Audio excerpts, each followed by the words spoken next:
नमस्कार, आदाब, सत श्री अकाल। मैं प्रवेश चौहान चंडीगढ़ न्यूज़ हब में आप सभी का स्वागत करता हूं। आज 10 अप्रैल 2025 फोर्टिस हॉस्पिटल ने पार्किंसंस रोग को लेकर एक प्रेस कॉन्फ्रेंस की। पार्किंसंस एक न्यूरोलॉजिकल बीमारी है जिसमें कंपन, सिर में अकड़न, गति में कमी, नींद की समस्या, डिप्रेशन जैसे लक्षण होते हैं। आओ देखते हैं इस प्रोग्राम की एक रिपोर्ट। आज वर्ल्ड पार्किंसन डे है और उसके ऊपर जो ये हमने मीटिंग रखी है, ये पब्लिक अवेयरनेस बढ़ाने के लिए है, क्योंकि इसके बारे में लोगों के दिमाग में बहुत शंका है कि क्या बीमारी है, क्या बीमारी नहीं है। तो आपके माध्यम से हम पब्लिक तक ये भेजना चाहते हैं कि इस बीमारी का इलाज भी है, डायग्नोसिस भी है, मेडिकल ट्रीटमेंट भी है, सर्जिकल ट्रीटमेंट भी है। तो कितना मुश्किल है, हाथ बैठा हुआ है, जरा कुछ नहीं कर रहा तो भी हिले जाते हैं, रोटी खाना कितना मुश्किल है। तो ये जो चीज़ें हैं, ये पार्किंसन का एक मेन सिम्टम है जो कि ये तकलीफ करता है। मोबाइल उठाना, रोटी खाना वगैरह वगैरह सारे जो प्रॉब्लम है ये इसमें तंग करती है। ये स्लो चल रही है, तो जो बहुत स्लो चलते हैं वो भी जो प्रॉब्लम है वो भी अनलेस के पैर में चोट लगी हो और जॉइंट दर्द कर रहा हो, तो अदरवाइज स्लो चलने का सबसे इम्पोर्टेंट कॉज यही होता है। और इसकी भी काफ़ी स्टेजेस होती हैं कि पहले इंसान ये सीधा चलता है, फिर थोड़ा बेंड होता है, फिर बिल्कुल बेंड हो जाता है, फिर कुर्सी पे आ जाता है। तो जितनी जल्दी इलाज शुरू होगा उतनी जल्दी अगली जो स्टेज है वो नहीं आएगी। अब इसके ऊपर मैं नहीं जाऊंगा क्योंकि आगे डिस्कस होगा। हमारे पास मेडिसिन की ट्रीटमेंट है, हमारे पास सर्जिकल ट्रीटमेंट है, और इसमें और भी प्रॉब्लम्स आती है कि कभी कभी पेशेंट को डिमेंशिया साथ में हो जाता है, साथ में साइकोसिस हो जाता है। और इम्पॉर्टेंट चीज़ है कि कॉन्स्टिपेशन हो जाती है। समटाइम कॉन्स्टिपेशन जो है वो सबसे पहला सिम्टम है सर्च पेपर में दिखा भी सकते हैं भाई। और सबसे इम्पोर्टेंट माध्यम से जो मैं आपके मैसेज देना चाहूँगा, पार्किंसन में दवा आती है सिंडोपा। सिंडोपा में ब्रांड नेम बोल रहा हूँ, सॉल्ट उसमें लिवोडोपा कार्बिडोपा होता है। अब वो दवाई तभी काम करती है अगर खाना खाने से 1 घंटा पहले या 2 घंटे बाद दी जाए। ये बहुत इम्पोर्टेंट है। वो तभी काम करती है अगर खाना खाने से 1 घंटा पहले या 2 घंटे बाद दी जाए। इंडिया में एक अनफॉर्चुनेटली ट्रेंड है कि खाली पेट दवाई नहीं खाने की, लिवर खराब है, ये सब आप जानते हो। वो तभी काम करती है, तीनों time it has to be taken. खाना खाने से घंटा पहले या 2 घंटे बाद प्रॉपर स्पेसिंग नहीं करोगे वो नहीं काम करेगी। मैंने खुद मरीज देखा हुआ है, 12 साल से वो सिंडोपा खा रहा था, उसको फर्क नहीं पड़ रहा था, वो तीनों बारी खाना खाने के साथ खा रहा था। हमने उसकी उसी दवा को सिर्फ खाना खाने से पहले किया, पेशेंट इम्प्रूव कर गया, लेकिन हम उसके वो 12 साल तो वापस नहीं ला सकते। पहली बात। सेकेंडली, ये हमने 32 से मैंने 2 बार रिसर्च पेपर प्रेजेंट किया हुआ है। ये एक सस्ती दवाई है, मैक्सिमम सरकारें स्टेट गवर्नमेंट इसको फ्री भी देती है, कुछ देती है कुछ नहीं देती, but it is not very expensive. और इस दवाई इतना इफेक्टिव कुछ भी नहीं है। डीबीएस भी इतना इफेक्टिव नहीं, इतना सिंडोपा इफेक्टिव है। सिंडोपा डीबीएस भी पेशेंट का करते हैं तो सिंडोपा रिस्पॉन्स होता है ये। लेकिन अनफॉर्चुनेटली एक कंपनी है इंडास, वहाँ मतलब उन्होंने ये शुरू किया था, उन्होंने एक स्टिक अपनी दवाई के ऊपर स्टिकर लगाना शुरू किया था, लेकिन बाकी इट इज नॉट कंपल्सरी, उन्होंने खुद शुरू किया था और 1 साल के बाद उन्होंने बंद कर दिया, उसका पैसा लग रहा था।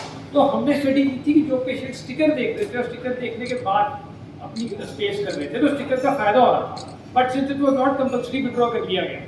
अब मैं आपको एक और दवा दिखाता हूँ। 1960 में ये दवा आती थी अमेरिका में, थैलेडोमाइड के नाम से, थैलेडोमाइड जर्मनी में भी आती थी। इसको अगर प्रेगनेंसी में खा लो तो बच्चे ऐसे होते थे, फोकोमिलिया बोलते हैं इसको, पेंगुइन की तरह बच्चे होते हैं। लेकिन कुछ लोग खा रहे थे, इतनी अवेयरनेस वहाँ पे भी नहीं है। फिर गवर्नमेंट ने वहाँ पे कंपल्सरी कर दिया कि जो भी थैलेडोमाइड की स्ट्रिप आएगी उस पर एक फोकोमिलिक बच्चे की फोटोग्राफ होएगी और ये प्रेग्नेंट लेडी को आएगा जिस पर लाल क्रॉस लगा होगा कि आपने प्रेग्नेंट नहीं होना, ये दवाई खाने को। तो आपके माध्यम से पहले तो मैं यही कहना चाहूँगा कि ये जो है इसको गवर्नमेंट को कंपल्सरी कर देना चाहिए। दिस इज नॉट कंपल्सरी, और हमारे हिसाब से 50 से 60% लोग दवाई गलत खाते हैं। जो हमारे पास आते हैं वो तो चलो ठीक है, लेकिन सारे पेशेंट्स न्यूरोलॉजिस्ट या न्यूरोसर्जन नहीं देखते हैं। मैक्सिमम पेशेंट सिंडोपा खा रहे होते हैं, पर खाना खाने के साथ खा रहे होते हैं और उनके ज़िंदगी के कई साल बर्बाद हो जाते हैं। वही दवा जब उनको खाना खाने से घंटा पहले घंटा बाद देते हैं तो फ़र्क पड़ जाता है। तो ये this is the most important thing. Government should make it compulsory, या गवर्नमेंट इसके लिए डिस्काउंट देना चाहिए, बट दिस इज समथिंग जो मैं चाहूँगा कि आपके पेशेंट 95% पार्किंसन को होती है, होनी ही होनी है। और उसके लिए यहाँ पर आप टाइम खा लो या इसको खा लो, पर वो दवा है, इसको स्टिल गुड और बल्क लेक्सेटिव है। लेकिन अभी आपने देखा कि गवर्नमेंट मिलेट डाइट को प्रमोट कर रही है, सेंट्रल गवर्नमेंट हमारी मिलेट्स को प्रमोट कर रही है with good reason. Millets Parkinson में भी हेल्प करते हैं, मैं बाकी चीज़ों को टच नहीं करूँगा, थोड़ा सा कॉम्प्लिकेटेड हो जाएगा। अपने मिलेट्स कई जगह हेल्प करते हैं, डायबिटीज में बहुत यूजफुल है, लेकिन मिलेट्स पार्किंसन में भी बहुत यूजफुल है उसका। और मिलेट्स हम सबको खाने चाहिए, हम सब पिज़्ज़ा खाते हैं और शाम को रेस्ट क्लब है सब डिस्काउंट तो हम लेकर भी लेते हैं। तो वो हमारा लेकर एक्चुअली किसी भी फॉर्म में ले लो, बियर जिन, उसमें ना कैलोरीज होती है। तो अब मिलेट क्या करता है कि वही कैलोरीज फिर हम सुबह ब्रेकफास्ट में आटे या चावल से भी लेंगे। अब मिलेट के दो फायदे हैं, एक तो मिलेट में कैलोरी कम होती है, दूसरा मिलेट का ना वाटर रिटेंशन ज़्यादा है। उसका मतलब है कि अगर आप 100 ग्राम मिलेट लेंगे और 100 ग्राम आटा लेंगे, कनक लेंगे और 100 ग्राम चावल लेंगे और उन तीनों को पानी में डिप कर लेंगे, मैं या लेट से दोनों में 2-2 लीटर पानी डाल दिया और आधे घंटे बाद वो पानी गिरा दिया और कैलकुलेट किया कि कितना पानी चूस दिया दानों ने, तो मिलेट सबसे ज़्यादा पानी चूस देते हैं। वाटर रिटेंटिव कैपेसिटी मैक्सिमम होती है। पार्किंसन में बहुत यूजफुल है क्योंकि जितना वाटर रिटेंटिव कैपेसिटी होएगा ना उतना कॉन्स्टिपेशन नहीं होएगा। इसबगोल एग्जैक्टली यही करता है, जिन्होंने आप लोगों ने इसबगोल या गोंद कतीरा देखा है, आप तो डिप करोगे ना वो फूल जाता है, तो वही जिसकी वाटर रिटेंटिव है। तो एक बड़ा ही सिंपल बढ़िया तरीका है, पार्किंसन के पेशेंट्स को मिलेट खानी चाहिए, जिसे कि मिलेट डाइट बोलते हैं। इसका एक और फायदा है, मिलेट डाइट का दूसरा फायदा ये है कि मिलेट डाइट से पेशेंट को दवाई से फायदा होता है। अब दवा से कैसे फायदा होता है कि मिलेट्स दवाई की तरह काम नहीं करते, लेकिन जो दवा है मेन सिंडोपा, जो कि मैंने आपको बताया कि खाना खाने से 1 घंटा पहले या 2 घंटे बाद लेनी चाहिए, तो एक्चुअली हमारी खाने में ना कुछ अमाइनो एसिड होते हैं जो दवाई को अब्जॉर्ब नहीं होने देते। वो आटे में भी होते हैं, चावल में भी होते हैं, मिलेट्स में भी होते हैं एक्चुअली, पर मिलेट्स में बहुत कम होते हैं। तो जो पेशेंट मिलेट खाते हैं ना, कि पेशेंट ने अपनी दवाई बढ़ाई नहीं, डोज सेम रखी, लेकिन मिलेट खा लिया, तो अगर वो मिलेट डाइट पे जाएगा तो उसके पार्किंसन के सिम्टम कम हो जाएंगे। इसलिए नहीं कि मिलेट्स ने दवाई का काम किया, no, but millets will increase the absorption of the drug. अगर वो 100 ग्राम खा रहा है और दवाई एब्जॉर्ब हो रही है 50 ग्राम, तो मिलेट के साथ 70 ग्राम एब्जॉर्ब होगी।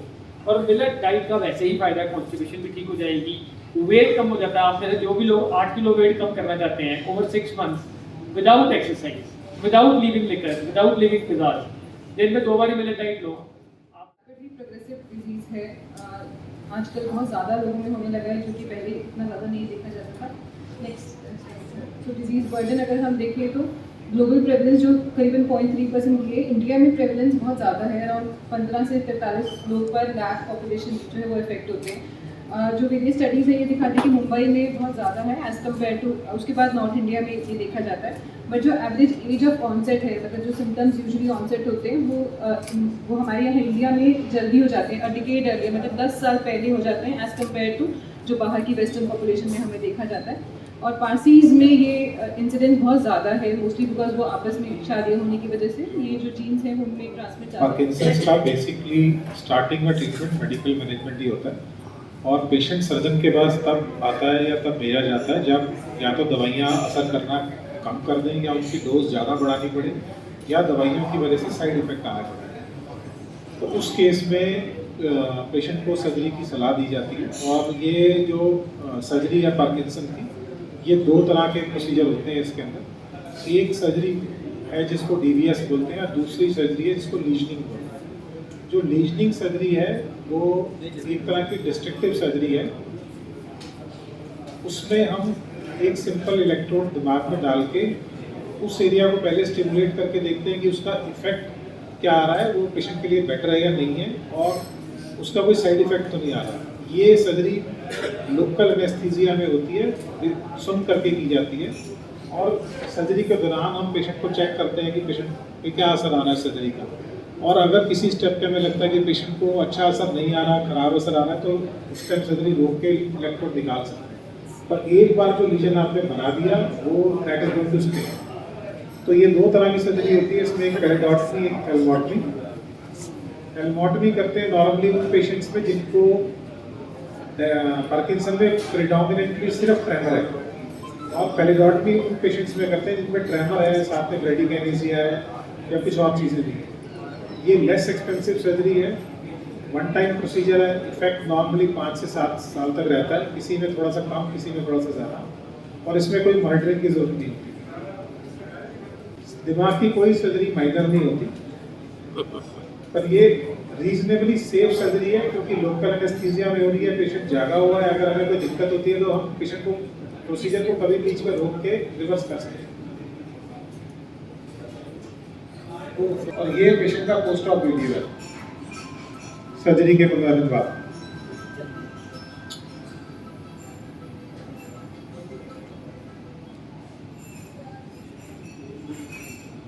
जॉन बाइडेन जो एक्स प्रेसिडेंट ऑफ अमेरिका थे, उनको बुरा पार्किंसन था। कादर खान एक अभिनेता थे हमारे, कादर खान कॉमेडियन, टेलीविजन आते थे, याद होएगा। उनको बुरा पार्किंसन था, बहुत ही बुरा वाला, और जिसकी वजह से उनकी कनाडा में डेथ हुई। बुरे पार्किंसन में सिंड्रोपा जो मेन दवाई है उसका सक्सेस रेट 40 से 50% है। अच्छे पार्किंसन में अगर दवा खाने से दूर रख के खाई जाए, जिसकी आशा मैं कर रहा हूँ कि आप लोग थोड़ा प्रोपोगेट करेंगे, वो बहुत इंपॉर्टेंट है, उसका सक्सेस रेट 95% से ऊपर है। अगर अच्छा पार्किंसन है और दवा खाने से दूर रखी गई है, खाली पेट खाई गई है, मोर देन 95% विल रिस्पॉन्ड। लेकिन होता क्या, जैसे जैसे बीमारी बढ़ती है ना, जैसे कि डॉक्टर को हमने बोला कि बीमारी नहीं रुकती, सेल कम होते रहेंगे, तो दवा का असर over a period of 8-10 years कम हो जाता है, खत्म नहीं होता, कम हो जाता है। वो गोलियां बढ़ जाती हैं और दवाई खाने के बाद एक अजीब सा नाचना आ जाता है, जिसको डिस्काइनेसिया बोलते हैं। डीबीएस प्रोडोमिनेंटली उसी के लिए बना था, उसमें डीबीएस ऑलमोस्ट 90% काम करता है, उसमें हर चीज़ में नहीं थी। आजकल डीबीएस को बहुत प्रोपोगेट किया जा रहा है economically, will not be doing that. तो डीबीएस हर एस्पेक्ट पे 90% नहीं काम करता, लेकिन वो दवाई जब पड़ती है तो डिस्काइनेसिया आता है, उस पर 90% काम करता है। एक तो जैसे अगर पेशेंट अग्रवाल है, आप में कोई अग्रवाल है, सिंगल, गुप्ता, अग्रवाल पेशेंट्स में ये होता है कि उसमें एक बीमारी होती है, इसको अग्रवाल डिजीज बोलते हैं। पहले एक बीमारी जो सिर्फ अग्रवालों में होती है और किसी कास्ट में नहीं होती। सॉरी, आप तो ये मतलब एम्स में 2004 या 5 में डिस्कवर की गई थी, और उसके बाद अब हमारे पास पेशेंट लाखों में है, अब तो मतलब हर जगह डाटाबेस है, पीजे में डाटाबेस बन गया होगा, एम्स का डाटाबेस तो लैक्स में चला गया। तो अग्रवाल पेशेंट का कोई भी प्रोसीजर करने से पहले उनका वो उसको अब अग्रवाल डिजीज नहीं बोलते हैं, पहले अग्रवाल सभा ने चेक किया था, तब उसको SCA12 बोलते हैं, स्पाइनोसेरेब्रल एटैक्सिया 12। तो अगर पेशेंट अग्रवाल है और वो मुझे बिल्कुल पार्किंसन लग रहा है, तब भी मैं उसका SCA12 का जीन कराऊंगा, वो 2-2.5 हज़ार में 2-3 लैब्स कर देती है। और एक बुरा पार्किंसन होता है, तो जो जिन पेशेंट को अच्छा पार्किंसन होता है उनको बुरे सपने आते हैं, सपनों से भी हम ड्रीम्स, तो उनको सपने आते हैं, उनको मरे हुए लोग दिखेंगे, कहेंगे कुछ नहीं, सिर्फ दिखेंगे, या उनको सपना आएगा कुत्ता पीछे पड़ गया, घर में पुलिस आ गई, रेलवे स्टेशन पे बैग छूट गया, वो भाग रहे हैं, वो गिर रहे हैं। तो बुरे सपने आना या नींद में बोलना, ये भी एक बड़ा इंटरेस्टिंग चीज़ है जो कि ऑडली। दूसरा आपने कहा कि जैसे कॉन्स्टिपेशन होगी उनको, तो कॉन्स्टिपेशन को रोकने के लिए फाइबर या और चीज़ें खाई जा सकती हैं, तो उसका भी कुछ। फाइबर तो देने से कॉन्स्टिपेशन ठीक होती ही है, लेकिन इन पेशेंट्स की जिनको पार्किंसन होना होता है, उनकी जो कॉन्स्टिपेशन है वो बड़ी मजबूत होती है, वो उनसे भी काम नहीं करती। तो आपको फाइबर लेना पड़ता है, आपको डाइट ठीक करनी पड़ती है, आपको पानी देना पड़ता है, आपको तैयार करनी पड़ती है, और आपको मेडिसिन लिखनी पड़ती है। Thank you. Thanks for watching. Please like, share and subscribe my channel.